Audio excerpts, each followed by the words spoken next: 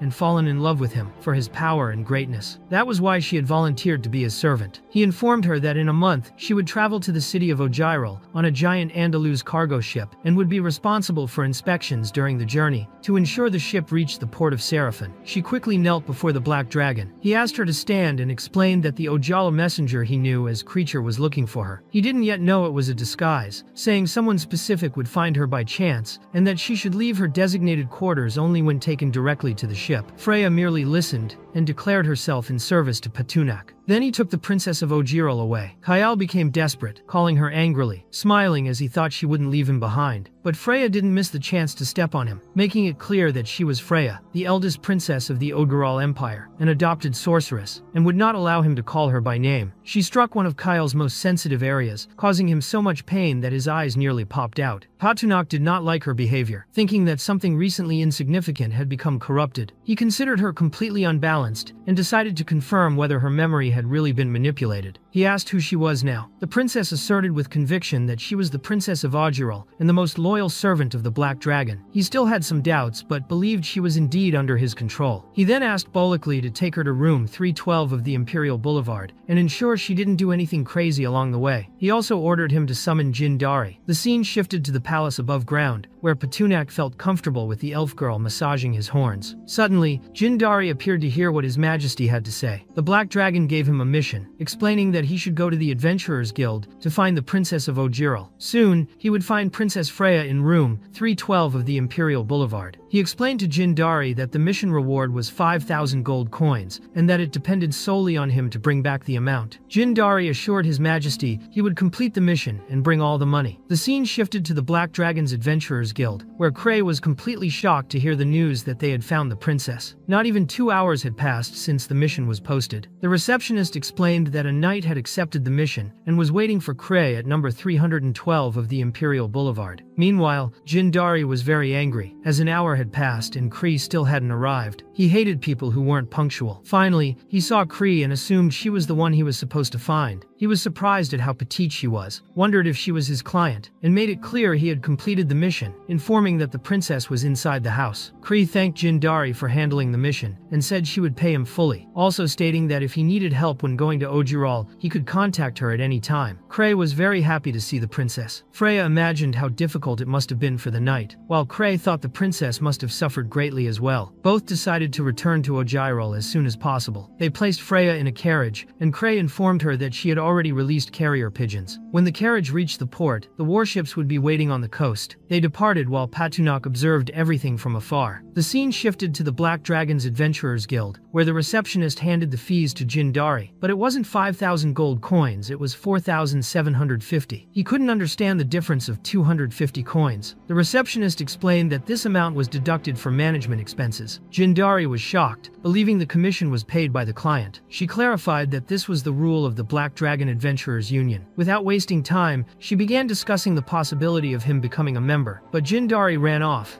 as he was busy. The scene shifted to a man named Pikes, who apologized for not being able to undergo a medical exam and invited the receptionist to his house for it. She spat in his face, saying he wouldn't perform check-ins on her. Pikes was outraged, saying it wasn't just about money. He couldn't handle that girl, who was undercover in the Adventurers Association, nor the fat sheep who had left the association. The scene shifted to Jin Dari looking at the map in the system. Someone was coming after him, and he suspected it was about the money he still had. He couldn't slack off and lose what he had gained. Pikes Pikes thought Jindari was reckless, as he had no confinement or surveillance, making him an easy target. When Pikes tried to take the next step, he realized Jindari had disappeared. He was then surprised by a stealth attack. He managed to block it, but Jindari kicked him, saying he wasn't an easy target. Jindari assumed Pikes was a wealthy criminal, and demanded he hand over everything he had, otherwise he would force him. Pikes quickly confirmed he was a thief, and that his life goal was to get money. When he had it, he enjoyed it. When he didn't, he stole. At the moment, he was stealing because he was completely broke. Jindari was furious that Pikes had no money, and stabbed him in the leg, making him bleed heavily. He began dragging him, believing he could gain a reward from the mustached man's head. The scene then shifted to the palace garden. Anna was serving some tea in her cup, drinking with the Black Dragon and Selena, but the cup was so small he simply couldn't enjoy it. He wanted to know if he could participate properly with the girls, as it was unbearable for someone his size. Selena, along with the elf girl, didn't like him complaining at all, but he saw no alternative other than to drink the tea that way. Jindari returned and informed His Majesty that he had completed the mission, bringing Pikes with him. Seeing the two girls glare at him, he became slightly frightened. Patunak wanted to know why Jindari was there, and if he had completed the mission. Jindari confirmed he had, and brought a thief to the royal palace as a bonus. He handed over the money he had, and the Black Dragon couldn't understand how Jindari had the audacity to do that, becoming very angry, thinking the young man was trying to rob him. But Jindari revealed he was completely innocent. Crying and kneeling, he explained that he had assumed he would receive 5,000 gold coins, but the damned guild had taken 5% of the reward, which was why he delivered that amount. Patunak realized at that moment that such a thing existed, as he himself had created the rule to deduct 5% as management fees, and in the end, those 5% went into his own pocket. Now he understood the whole situation, and no longer blamed Jindari, who was relieved by the Black Dragon's mercy. He was truly moved and cried a lot. Patunak wanted to know if Jindari thought the 5% fee was inappropriate. Jindari, trying to give an emotionally intelligent response, declared that it was true exploitation, saying that whoever created the rule only cared about making money. At that moment, he fell from his horse figuratively, not realizing that Patunak himself was responsible for the fee. Jindari even dared to say that whoever invented that rule should be dragged through the square and have their head removed. The Black Dragon wanted to make sure that was really what he thought. Jindari, very foolish, confirmed it eagerly, believing His Majesty's expression was calm and that everything had gone well. Suddenly, Patunak threw a sword to Jindari, who didn't understand what the dragon meant. Patunak clarified that he was the one who made the rules, and wanted Jindari to come and cut him. After a while, Jindari left, devastated, as he had lost all the coins he had for insulting the Emperor himself. He didn't even want to imagine that he could have lost his wife's money, but he still thought the Black Dragon was very generous, as completing another mission would reward him with gold coins. Meanwhile, in the palace garden, Patunak informed Anna that he had things to do and said goodbye. He headed to the underground palace, feeling almost relieved to have escaped the tea party. He wanted to see what could be improved in the system, and was willing to hear recommendations, and there were no shortage of improvements to be made. Patunak wanted to know how many system points he would have to spend on each upgrade, but the system charged more than 6 digits, which naturally infuriated the Black Dragon. He wished there were a consumer association to report the system for abusive point charges. In the end, he asked the system to initiate the transformation, and, of course, he began to feel intense pain, rolling all over the place. After that, the system showed that repairing the Obsidian Plaza dungeon would cost 10,000 points, and asked for his permission. Patunak was furious that everything required points, but in the end, he authorized the repair as there was no alternative. Next, the scene shifted to the Dark King's chamber, where Patunak reviewed the available abilities. His connection with magical creatures had improved, granting him access to shared vision, allowing him to see what his subordinates saw. Additionally, he had acquired mind control, enabling him to consume mental energy to fully possess a magical creature's body. The energy transfer involved his soul, moving into another magical creature's body within the range of his spiritual connection. Now he possessed nuclear breath, an extremely destructive attack that required great caution. He also acquired an ability called Sticky Burn, which made his fire breath adhere more to enemies. Additionally, the radiation from his breath generated radiant energy, causing secondary damage to any living being and everything around. His breath could now reach 6,000 degrees Celsius, and he had to be very careful. However, he didn't like the limitations imposed by nuclear breath, as it meant he could no longer breathe fire joyfully all the time. Then he realized his chair was melting, and asked the system what the hell was happening. The system explained that it was a result of his body's natural nuclear emissions, which caused the ambient temperature to rise exponentially. The system's advice was to switch to armor that could better handle radiation, otherwise he would end up killing killing everyone around him just by being present. Patunak obviously didn't like having to change again just to adapt and coexist with others, but he decided to make the change. However, it wasn't very beneficial, as his mobility was greatly reduced. The system then recommended spending 10,000 points to strengthen his muscle cells and increase his movement capacity. In the end, instead of helping, the system made everything even more complicated than it should have been. He hated the fact that he had killed so many players just for the system to empty his pockets at once. He realized he couldn't move properly, which was already a problem for eating and sleeping, so he thought it better to transform again, enduring another moment of intense pain. The kobolds heard the screams and became worried about the commotion. The scene shifted to the Grand Hall of the Black Dragon, where the poor creature was practically foaming on the ground from so much pain. The system tried to speak to Patunak again, who was already expecting the worst. The system warned that although he now had radioactive breath, his mouth had not yet evolved enough to withstand it properly. Seeing that, Patunak believed his mouth could explode if he tried to use the new breath. The system even had the audacity to present this as an advantage. Exhausted, Patunak made it clear that it would be better if the system warned him of the disadvantages before pushing certain upgrades, as some came with extremely heavy drawbacks. In the end, he had only one more question. He wanted to know if there was anything else to strengthen after the mouth. The system finally confirmed that there would be no more problems, but to adjust the mouth, it would be necessary to modify energy storage cells and install a uranium absorption valve. Finally, hearing that there would be no more problems made Patunak a little calmer, and he authorized the modification, although he still suspected that the system suggested the nuclear emission modification just to make him spend even more points. In the world of Will, Patunak thought he should first check the new characteristics of the Swarm Will, which was now at level 2. He looked and saw Jindari, who was in Andaluz talking to the leader of the Dark Orcs. Jindari was showing a paper stating that His Majesty had ordered the deployment of 50 Dark Orcs to assist him in bandit research, also recommending that the leader himself come along. But the Orc leader simply did not react. Jindari became frustrated and began waving his arms, trying to see if the Orc would move. What he didn't know was that the Orc was under the Black Dragon's mental manipulation. Patunak, controlling the Dark Orc leader's body, slapped him, sending Jindari flying. Patunak himself was impressed by the Orc leader's strength. Jindari, crying, said that if the leader didn't like it, he could have just said so. There was no need to hit him, and now he wanted to know if there was any law or justice he could appeal to. Patunak, seeing that the player's pain tolerance was only 10%, knew he could beat him while he pretended to suffer. Even realizing Jindari was exaggerating, he made the Orc leader agree to follow Jindari to complete the mission. He approached the young man and tried to step on him, but Jindari, not stupid, quickly dodged, apologizing and promising not to fake it again. Patunak,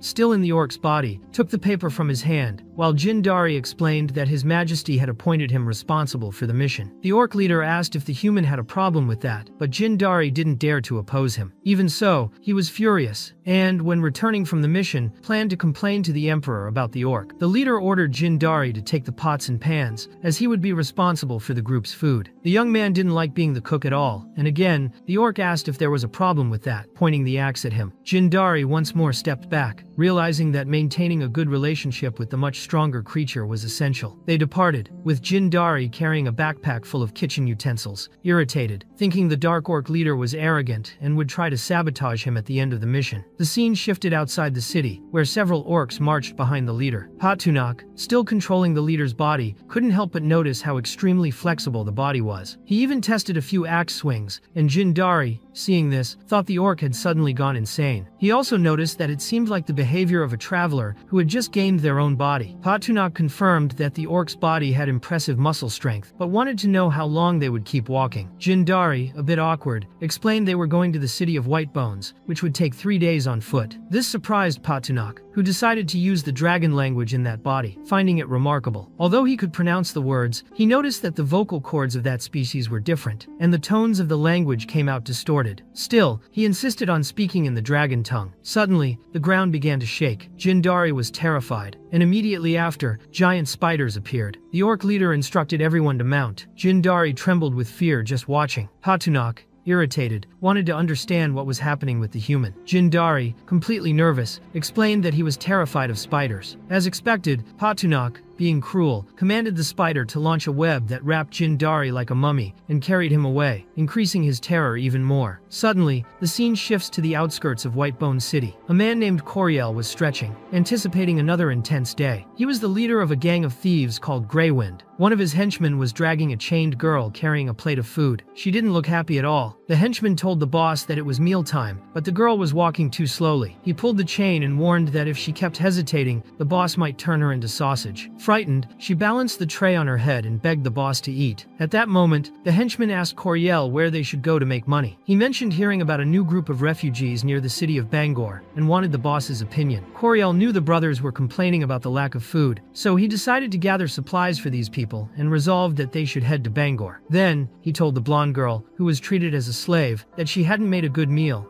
and that it was too salty. He decided to take her as an extra on that trip, implying she might become food. The girl was extremely shocked and desperate, begging Coriel not to kill her. He kicked her to the ground while she pleaded not to be turned into food. Coriel ordered his henchmen to inform the men that there would be extra food today. The scene shifts to the middle of the town square, where Coriel encouraged his companions to grab their weapons in search of food. Everyone revered him as their leader. Coriel had strong faith that, sooner or later, his men would have the best weapons and armor. He told the group they would head to the city, and that the nobles would start barking. He reminded his subordinate to block the women. Then, they set out directly for Bangor, promising that anyone who reached him would be rewarded with a young woman. The scene shifts to the thieves' pigsty, where one of the thieves held a bucket of trash. Some girls were in the pen, chained. The man wasn't happy, because if it weren't for them, he would have been collecting food at that moment. Instead, he was there feeding them, considering them nothing but trash. As he put the filth in their bowls, one of the girls, still a child, desperately tried to grab some, and he slapped her hand, confused by her urgency. The woman who had cooked for Coriel earlier was worried, and didn't want her daughter to be scared like that. The thug thought it was better for them to be honest before they got what they deserved. The little girl became very sad, asking her mother for food. The mother, distressed and unsure what to do, quickly gave her portion so her daughter could eat. She placed the girl on the ground and picked up her own bowl, only to be startled by the orc leader arriving with his giant spider. She began screaming, warning that it was a demon, but Patunak, who was controlling the orc leader, waved and smiled at the girl, who thought it was a demonic attack. Visibly desperate, she begged the demons to eat her but leave her daughter alone. Patunak assured the woman that they didn't eat people, but it didn't calm her. She wanted to know what they did, trembling and pleading for them to leave her daughter alone. She promised to do whatever the orc leader wanted if he complied with her request, even willing to go with him if necessary. Patunak observed the situation, confused. He told her to stay calm and took the axe. The girl thought the giant orc would attack, quickly closing her eyes and praying he wouldn't harm her daughter. But he used the axe to break the chains binding her. She was stunned, alive, and free of the chains. The orc leader explained that he was the commander of the Dark Orc army of the Black Dragon Empire. The Black Dragon Emperor had ordered him to investigate the situation of the strangers and the bandits. The girl didn't understand. He explained that the Andalus Empire no longer existed and was now ruled by the Black Dragon Emperor. He could explain more later, but he was there to investigate the bandits. The girl was still tearful and scared. Patunak realized that the orc's appearance and voice were terrifying enough that humans couldn't communicate easily. He called Jin Dari, who was still wrapped in webbing like a mummy. He quickly freed him with the axe and asked Jin Dari to explain the Black Dragon Empire's mission to the humans. Jin Dari told the blonde woman that he was a special commissioner of the Black Dragon Empire and that the orcs were soldiers of the empire. He also clarified that they were good people and wouldn't harm anyone. They only wanted to eliminate the Greywind bandits. The woman explained that all the girls had been captured by the Greywind bandits. They were from the outskirts and had been displaced. After being captured, they were imprisoned to serve the bandits. Each passing day, they grew hungrier. If they misbehaved, the bandits would behead them and roast their meat. Jin Dari was shocked to learn such atrocities were committed. The orc leader instructed Jin Dari to find out from the girl where the gang was, why they were there, and what they did to survive. The girl explained that the Greywind thieves were collecting food for the week. Jin Dari didn't fully understand whether collecting food was a new expression or if they had farmland. The woman clarified that they didn't have farmland. Collecting food meant stealing from the displaced. The strong were forced to provide labor, and the weak became food. The leader imprisoned the weak, like animals, and dragged them out when it was time to eat. The girl revealed the harsh truth, on the verge of collapse. Jin Dari realized the gang was worse than wild beasts. The orc leader wanted to understand how they became refugees, and the girl struggled to explain. She had heard of a war at the First Fortress and undead uprisings. Many people were now afraid to live in the outskirts. City lords said the war had destroyed properties and populations, and the surrounding people suffered major losses. Ultimately, the people were expelled for failing to pay taxes. Trembling, the woman explained that the fields were embargoed, and the lords charged triple for grain. No one could pay, making life unbearable. Soldiers entered homes and took everything they could. Her husband tried to negotiate with the guards but was quickly killed. Her son was beaten to death. In the end, only she and her daughter remained, forced out of the city. She worried about her daughter starving and cried, expressing her pain to Jindari and the orc leader. Jindari was horrified and asked the orc leader to punish the bandits and city lords, warning that if forgiven, others would follow their example. Patunak thought they should, but a strategy was needed. First, they would rescue the suffering women, then pursue the Greywind gang. He ordered Jindari to perform his role. Jindari, unsure, wondered if the orc leader wanted him to infiltrate corrupt cities and open the doors to eliminate the corrupt. He declared he was ready to do the job. Patunak,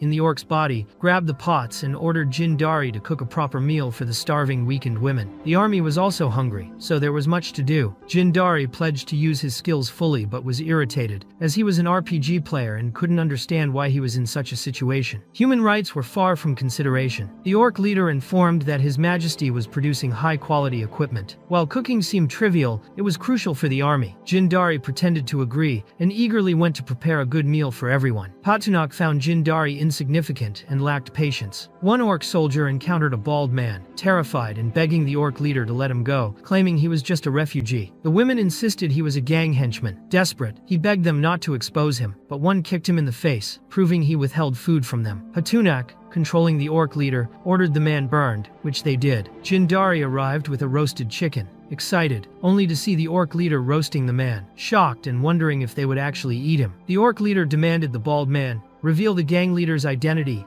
and the number of thieves. Kuririn had grass in his mouth and couldn't speak. Patunak assumed he was hiding information, but Jindari clarified that the gag prevented him from answering. Once fully roasted, it would be too late. The orc leader removed the gag, and the bald man screamed that their leader was Coriel and that he had about 5,000 thieves. He asked permission to leave, promising to reveal everything he knew, but the leader gagged him again, noting that 5,000 thieves could yield many system points. The scene shifts to the Black Tower, where the lord of the town, known as Count Reginald, was calmly eating. He believed this was how a noble should be served. Seated at a large table with a beautiful maiden dancing, he was surrounded by several men who wished him a long life for having brought a magnificent feast, calling him very generous. Reginald made it clear that all of this was only possible thanks to the contribution of everyone present. After all, they had pressured the commoners to pay their taxes, which allowed them to enjoy that meal. One of the soldiers remarked that everyone who couldn't pay taxes should be expelled from the town, but Reginald disagreed. He said that wasn't enough, because they still needed the commoners to keep producing. In his view, they should expel only those who produced little. That way, they would pressure the weakest, which would make managing the plebs easier. Reginald showed no intention of changing or of giving up his cruelty. He recalled the attack on the first fortress, when a mysterious army had sparked a revolt of the undead. It was then that the lords began to accumulate wealth, and with supplies always arriving, no one feared running out of firewood. The soldiers considered Reginald very wise for his reasoning. The scene changes to the streets of the Black Tower, where soldiers dragged some poor people away, claiming they generated no value for the noble, and therefore did not deserve to remain in the town. They hurried the suffering people, making it clear that the last one to enter would die. An elderly gentleman, unable to move quickly, was brutally struck in the back as an example. His son, still a child, cried while the father begged him to go to his uncle. With tears in his eyes, the boy rose and vowed that one day he would avenge his father. The scene changes again. The boy arrives in Bangor and is surprised to see people being expelled. He realizes that Bangor was like the Black Tower and understands that the town also belonged to Count Reginald, though he didn't know whether his uncle was still alive. Looking among the people, he cannot find his uncle and assumes that, if he were alive, he would be inside the town. He decides to go in search of him, but spots some figures above. Soon they descend on horseback, frightening the boy as they reveal themselves to be bandits. Coriel introduces himself with his group. They say they belong to the Greywind gang and tell the boy he got lucky. Coriel proposes a game, a 100-meter race with groups of 50 people. The first 10 would join the gang as powerful and honored bandits. The last 10 would be turned into feed. The remaining 30 would become slaves. He orders everyone to run for their fate. As the race begins, everyone runs desperately trying to stand out, while the Greywind gang amuses themselves with the suffering. The scene shifts again. Coriel notes that the day's harvest had been excellent and that they'd have resources for at least a week. His subordinate asks whether they should camp outside Bangor, since it was already late and everyone was hungry. However, Coriel thinks it better to return, because Bangor's guards were not blind. That night,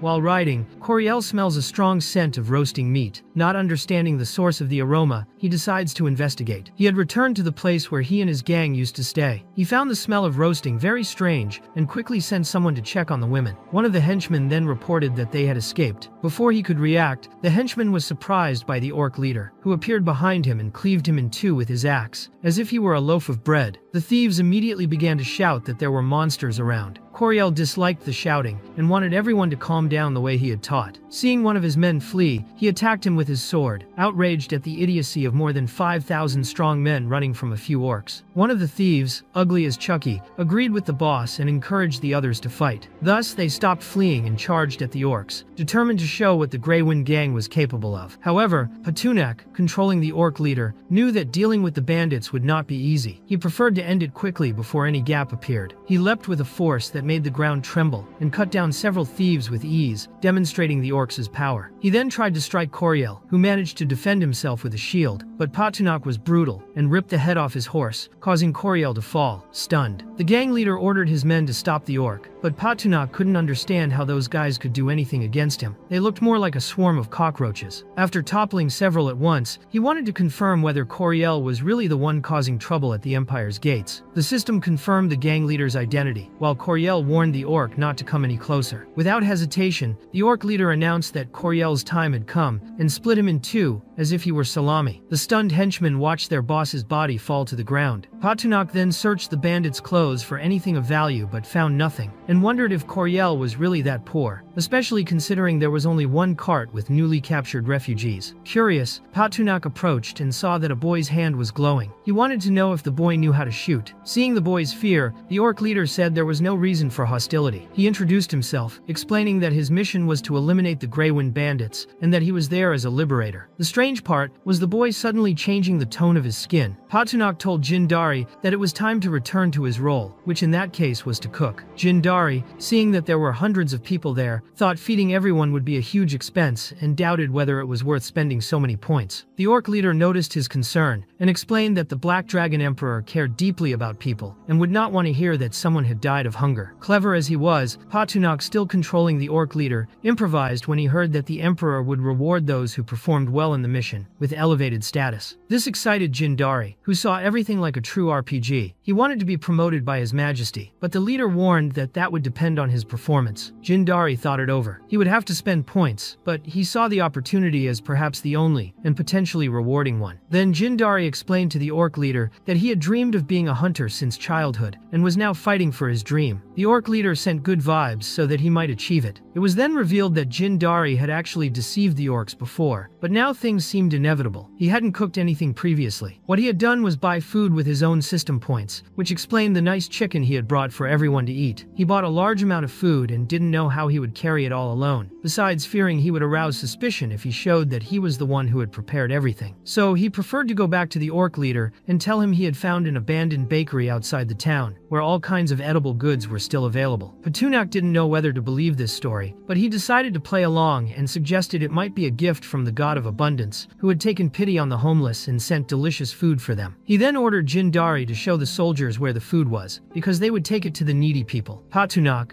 unsuspecting, simply followed the plan. The scene shifts to night, with everyone sitting around the campfire. The orc leader wanted to ask the blonde boy a question about his skills. The boy explained he was an archer, specialized in stealth and tracking, and that his father had been an experienced hunter, but had died. The orc leader lamented hearing that, but said the boy's skills would be very useful. He asked the boy to help him open the Lord's city gates, because he would lead the army to attack the place. The boy then understood the orc leader's true intent, and thought he had come only to destroy everything, like a villain. But Patunak remained calm and explained that he had been sent by His Majesty's army to attack a town whose lord charged unsustainable taxes and destroyed families. He was there to bring divine punishment. Patunak showed a card from the Emperor that confirmed his authority, proving his mission was legitimate. The boy believed his identity and trusted that he really wanted to punish the sinful lords. Thus, he agreed to help open the gates. The orc leader asked whether the boy believed him because he had seen the symbol, but the boy replied that he trusted him because if he had really wanted to kill everyone, he would already have done so instead of giving them a delicious meal. The young archer also thought that even if the orc leader was pretending, he seemed to be acting for a good reason. Patunok, controlling the leader, was surprised by the boy's wisdom and held his hand, receiving a humble thank you. The scene shifts back to the Black Tower. Patunok and the rest of the group had arrived. Disguised as an orc, he told Jindari that the place was well fortified and that, if they wanted to avoid losses, they would have to enter through the gate, because a direct attack would be suicide. He asked for ideas on how to infiltrate the place. Jindari had no idea what to suggest and thought they might dig a tunnel. The boy, now with black hair again, probably a mistake, by whoever drew that part, watched the orc leader's reaction, who became furious at the absurd idea. The young archer then suggested that, since the Black Tower was closed every day, the best way to enter would be disguised as merchants, which would allow access to the city without arousing suspicion. Jindari thought they might have some goods to sell to the Lord of the Black Tower, like roasted spider legs, but a group of black orcs with him would be truly suspicious. The orc leader said the key to entering the tower was knowing what the Lord wanted. Since the boy lived in the Black Tower, the leader believed he might know what pleased the man. Angrily, the boy explained that the tower's lord loved money. He adored money and trampled on people in a cowardly way out of greed. This frustrated the orc leader, as they had no money, but he still hoped the lord had other interests. The boy then revealed that the lord was also interested in women and often searched the city for beautiful girls to serve in the castle. However, he knew many of them ended up being used cruelly by him and the nobles. Knowing this deeply disturbed Jindari. He thought that man was an animal acting like a beast, and the thought of many beautiful girls dying that way was abhorrent. He began to hate the nobles and wanted to see them all fall. Hearing this, the orc leader realized that the only way to enter the city would be by pretending to be a slave trader offering a beautiful woman to the Black Tower's lord. Pretending to be a merchant was easy. The problem was finding a suitable woman to help with the ruse. They found some women who had been enslaved, but they were too thin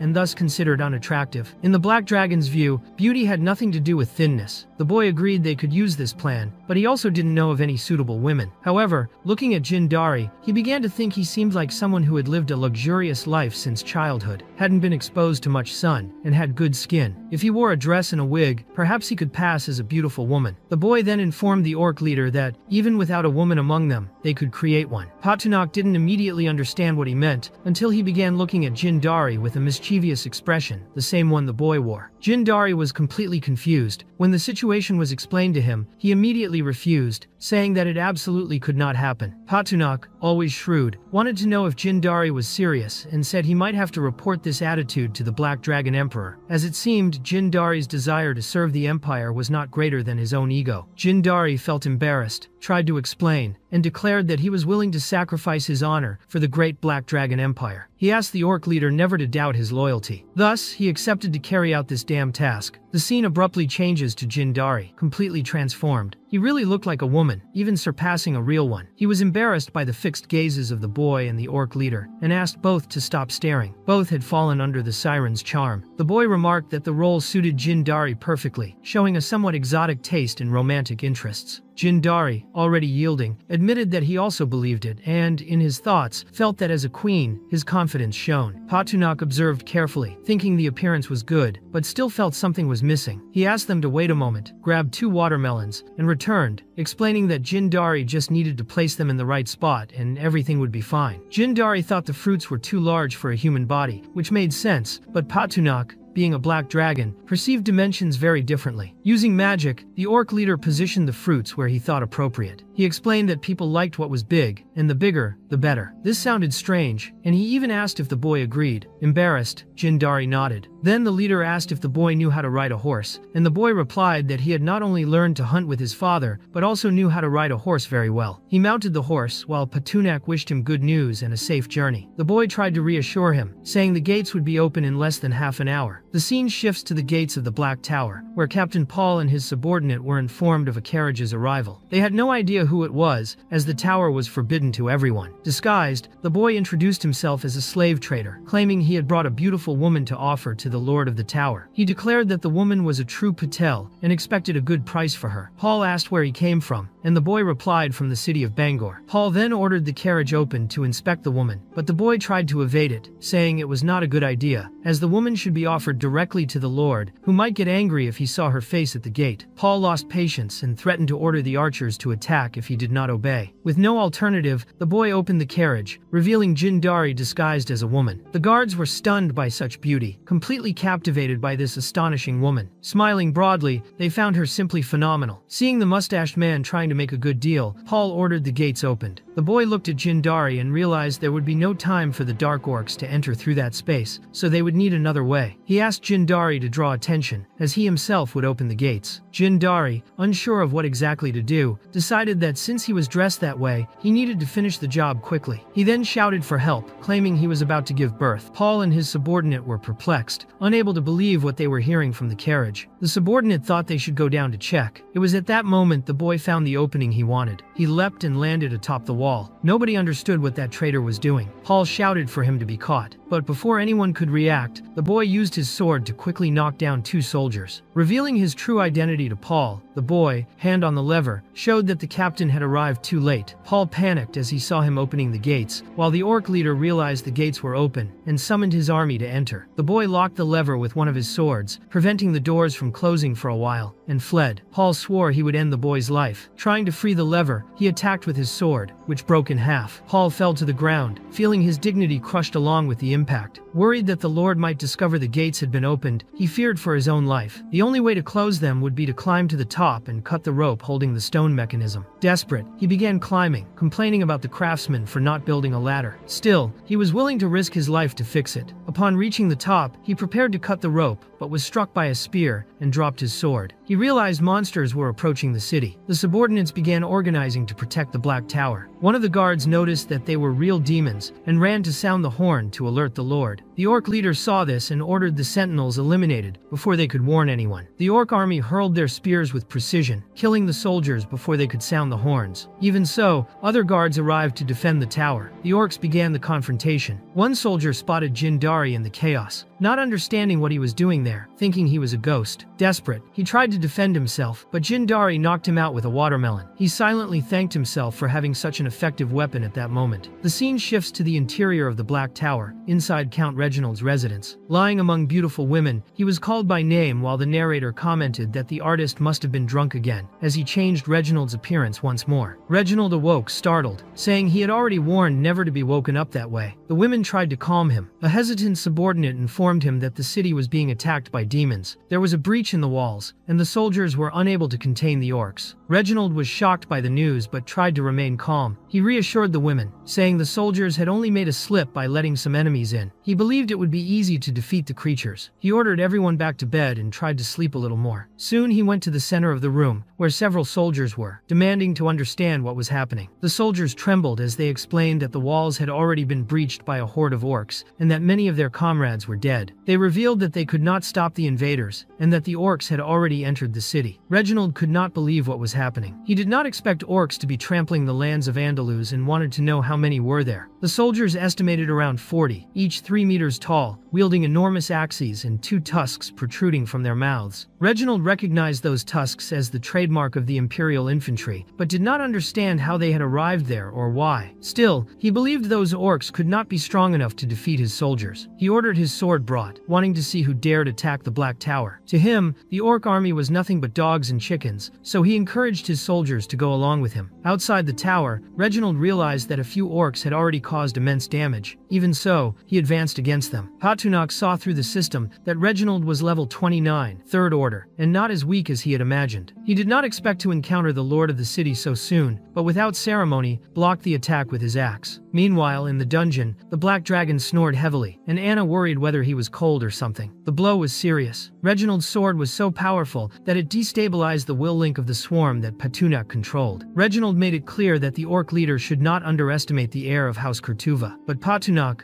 unmoved, slapped him across the face and declared that he was unworthy. The soldiers, seeing their count practically dead, were terrified. The orc leader ordered everyone to surrender their weapons. The scene shifts to the throne of the Black Tower, where Patunak was now seated. He presented himself as the leader of the Dark Orc army, sent by His Majesty to deal with the problems caused by rogues and bandits. It was rumored that taxes had been raised, leading to the expulsion of many people from the city. As a result, the bandits were committing atrocities against these civilians, and drastic measures were necessary necessary. Now, the orc leader wanted to know who participated in the expulsion of the poor and the tax increases. He assured that those who admitted their guilt would have their bodies preserved. Even so, the soldiers were reluctant to speak. The orc leader stood and asked who Viscount Sams was. The soldiers revealed he was a short, portly man who, when exposed, practically started to cry. Wasting no time, the orc leader swung his axe right through him, turning him into mortadella. After that, he expected the others to behave. He began reading the notes the count used to take but found the handwriting terrible. He recommended that no one commit any more serious offenses and guaranteed that this way, everyone would have a chance to stay alive. Another Viscount, trembling greatly, admitted that he had not collected taxes but had participated in the expulsion of civilians from the Black Tower. He claimed that he only gave suggestions when Count Reginald was drawing up taxation plans, and many of them were implemented. The orc leader showed satisfaction at the confession but reminded that, by the rules, he should become a corpse. Everyone was outraged upon realizing that the leader had lied when promising to keep the bodies intact if the truth was revealed. Suddenly, the leader began to feel intense heat and grew worried, thinking something might be happening to his true body. The scene shifts to the dungeon of the Black Dragon, where Anna was using her fire stick near where Patunak was sleeping. She woke him up, saying she only didn't want him to catch a cold. Patunak felt a bit guilty for not taking better care of what he possessed, as everything he did synchronized with Anna, but he calmed down when he realized it was only a misunderstanding. There was no real danger, so he could leave the rest in Jindari's and the others' hands. However, the system alerted him to a fluctuation in the mental network of the swarm's consciousness. Patunak decided to check who was trying to communicate with him. It was the brass dragon, begging for help. He had entered the nest of the centipede beasts and thought he was about to die. The scene shifts to the Morrigan Desert, where Tulmarine was covered in centipedes. He reported that a small stock of gold was hidden beneath a giant cactus in the desert, and if he died, he wanted to leave this inheritance to the boss. Since there was a day's distance between Patunak's dungeon and the Morrigan Desert, the brass dragon already considered himself dead. Even at full speed, the boss would not reach in time. Patunak then used the spiritual realm. Tulmarine, seeing him, thought he was in front of his great-grandfather. Patunak made it clear that when everything was over, he must deliver the hidden gold. He then shared some of his power, and the brass dragon acknowledged receiving strength from his boss. Even so, the centipedes continued trying to kill him. Meanwhile, a player named Azim was doing a live broadcast, thanking his viewers for the gifts he had received. Suddenly, he saw several centipedes flying in the sky, with the brass dragon trampling them like cockroaches. He then launched an explosive attack against them. Azim noticed that the flames were completely different from before. The scarlet fire not only burned skin but also made the body dizzy and the stomach churn. Desperate, he began to run to escape the dragon. The system warned Azim that he was affected by nuclear radiation, which frightened him greatly. During the live stream, he told his viewers he felt something bad could happen if they stayed there too long. Trying to protect himself, he hid behind a rock. At that moment, he received a private message offering 10,000 points if he sent a screenshot of the map of his location. Azim's eyes lit up at the proposal, as the amount would help him a lot. He accepted the request, sent the map screenshot, and received the points. The scene shifts to a place called the Snowy Landscape, where a man questioned whether it was really worth spending 10,000 points for a map. Another man, who had made the transaction, said he needed the location to obtain more artillery projects. His partner was still doubtful, but the man insisted he was looking for radiation. Research had stalled, and if they wanted more powerful weapons, they needed nuclear material. This required reactors, and finding something radioactive was extremely rare. Now that they had located a source, they did not intend to waste it. The leader ordered the young men to prepare. They would maintain the siege and conquer that cold, snowy place to finally get warm. The scene shifts to the ice fields, where Pike, the Ice Wolf King, urged his subordinates. As winter was approaching and there was much to hunt, a tremor occurred, and he thought it was an avalanche. But in reality, a huge bear appeared, the Ice Bear King. The narrative moves to the Frost Cave, where the bear learned that a horde of monsters led by a black dragon had taken meteorite minerals. They gathered in a more secluded corner to discuss. A one-eyed wolf claimed to have seen everything and noted that the black dragon was enormous. Furthermore, it had easily dealt with the Weaver Queen, who seemed to have succumbed to his pressure. The army transporting the minerals was composed of the queen's own spiders. The Ice Bear King recalled that at 800 years old, he struck a young dragon in the chest and defeated it. Therefore, he judged the black dragon to be just another one, and that he could crush it with a single blow like a watermelon. Now, at 900 years, his strength had grown even more. With the head of a stuffed dragon on the table, the Ice Bear King remembered that the defeated dragon had granted him 100 more years of life. Perhaps this new dragon could also extend his life by another 100 years. It was a 7th rank creature, and in 100 years, it could reach the 8th rank. He hoped to surpass the limit of the Icebone tribe and live up to 1,500 years. If he continued to grow, he believed he could kill even stronger dragons, extend his life, and almost become a demigod. Wanting more information, he asked Pike where the Black Dragon had gone. Pike revealed that the dragon was at war with the human empire and had seized the meteorite mines to supply its fronts with new equipment. The Ice Bear King understood that the Black Dragon was not foolish. However, he considered the human empire a small country, easy to dominate. Still, he knew that for a dragon it would be a challenge. Therefore, he wanted to understand the defensive class of that dragon. Pike did not understand where the Ice Bear King was going with this, but confirmed that he had seen the Black Dragon march with its monster army to the territory of the human empire, where they apparently lived in peace. The Ice Bear King had not set foot on the continent for many years and did not know if things had changed. He could not believe that dragons were living in peace with humans, so he ordered Pike to prepare his people, for they were going to battle. Everyone, including the Ice Giant and the Snow Maiden, would be notified, and the Snow Demon army, along with others who did not want to be exterminated, would don their armor and follow the king. Pike immediately organized everything and departed for the highest snowy peaks to issue the call. The Ice Giant, the Snow Maiden, and the Liches heard the call and quickly gathered. The scene shifts to the Morrigan Desert, where Patunak had defeated the entire centipede beast family, ending the lineage title and gaining 500,000 points. However, he realized this was a rare title and did not expect the system to hide something like this. It began to get cold,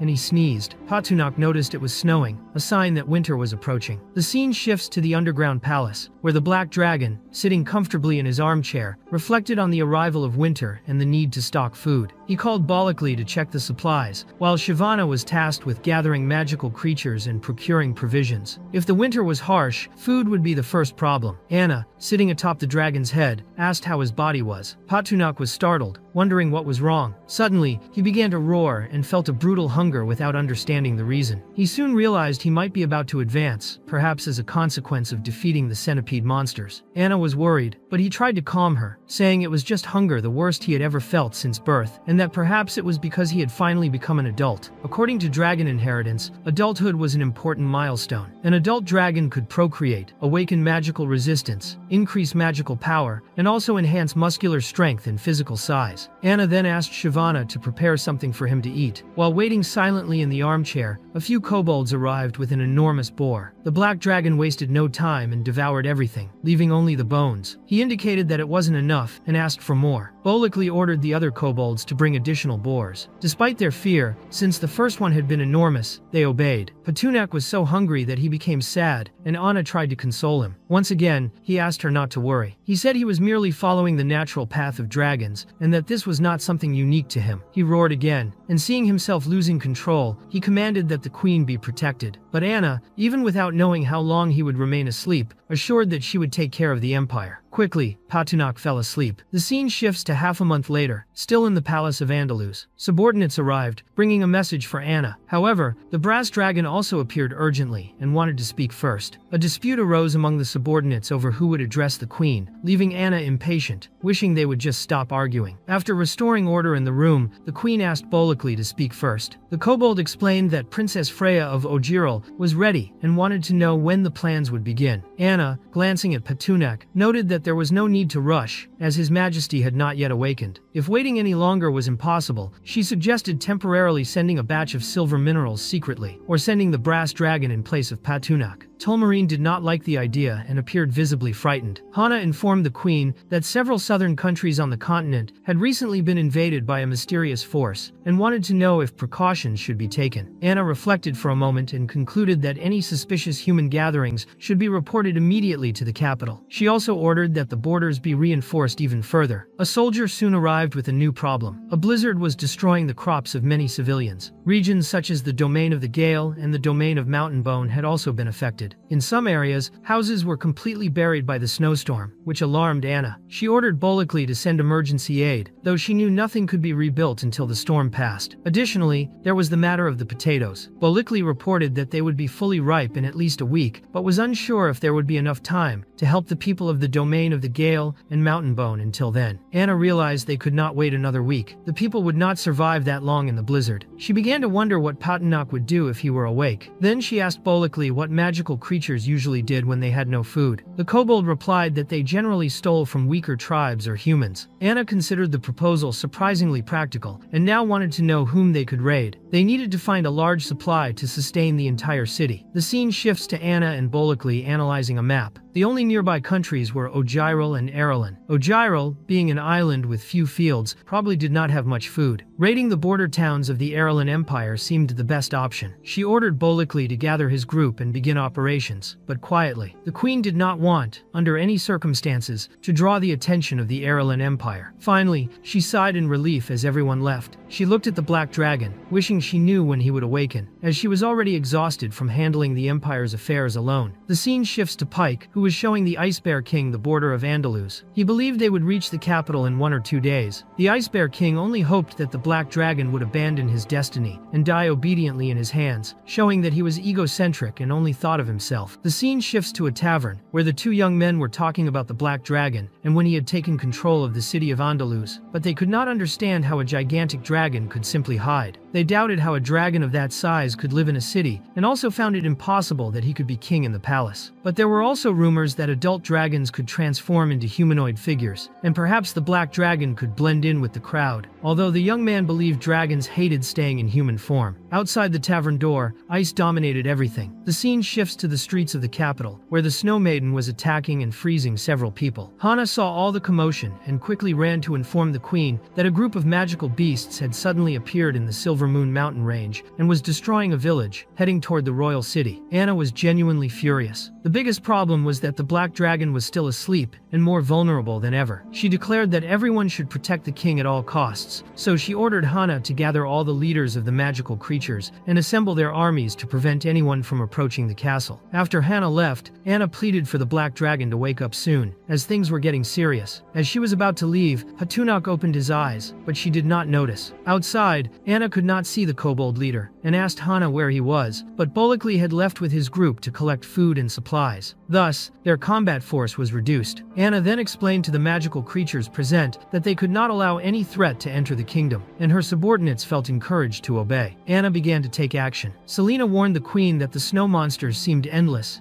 and kept appearing, and she no longer knew what to do. Anna made it clear to Selena that they should continue advancing. She resolved that she only needed to hold out until Patunak awoke. However, the Ice Bear King appeared behind Anna. Selena warned her just in time, and Anna managed to dodge the attack, while the Ice Bear wanted to know where the Black Dragon was. Anna did not respond and wanted to understand the reason for the attack on the capital, but he ignored her completely and declared that all he wanted was the Black Dragon. If anyone delivered him, he would let everyone live. Anna saw no way to do that. The scene shifts to the palace's living room, where Patunak was awake and wanted to know where Anna was. The noise outside caught his attention. A human, incredulous, commented that they had been searching for the Black Dragon for a long time and that he had been hiding in the palace. Then the human grabbed a rocket launcher and fired toward where Patunak was, causing a massive explosion that worried the girls about the Black Dragon. The Ice Bear King wanted to understand who had attacked the dragon, as he had not ordered such an act, but those with him claimed they had done nothing. Suddenly, they saw Patunak, who was much larger than the Ice Bear King himself, and the bear was shocked by the immense aura Patunak radiated. But Patunak looked different. He had a human appearance. When the dust settled, the king could see him clearly and sneered, thinking he was just a human. Seeing this, he was ready to send him to hell, but Patunak quickly grabbed the bear's paw as if it were nothing. The Ice Bear King did not understand what was happening, and began to suspect that the Black Dragon was not ordinary, wanting to know who this being was. Patunak could not understand how the bear dared to try to devour him without recognizing him. The bear wanted to know if he was the Black Dragon, so Patunak threw the giant bear into the air as if it were cotton and said that he had finally guessed correctly. Then, Patunak leaped and struck the bear with full force. Bleeding and trembling on the ground, the bear no longer thought Patunak was just a 5th-level dragon, but a human Empire-level monster. He had no idea a young dragon could compete in strength with a renowned bear like him. He was shocked that the Black Dragon had managed to injure him in an instant. Patunak warned that this was an opportunity the Ice Bear King had failed to seize. The bear was shocked as Patunak approached with incredible speed, already preparing an attack with his fire breath. The strike hit at point-blank range, burning the bear's face and knocking him to the ground. Patunak had killed the Ice Bear King as if he were no threat at all, and this obviously increased the dragon's exposure and his legendary status. The scene shifts to the palace ruins. Anna was desperate, thinking the Black Dragon was among the debris, but after generating an immense aura, Patunak placed his hand on her shoulder and said he was nearby. leaving her very surprised. She quickly hugged him, even without being certain it was really him. Selena took the moment to hug him as well, glad that the emperor had not died. In the end, Patunak enjoyed being appreciated by the girls but was not entirely happy, as the palace would have to be rebuilt, and reconstructing something already built and destroyed was very tedious for him. However, Anna tried to see it differently, thinking it was no problem to start over. Selena agreed with her.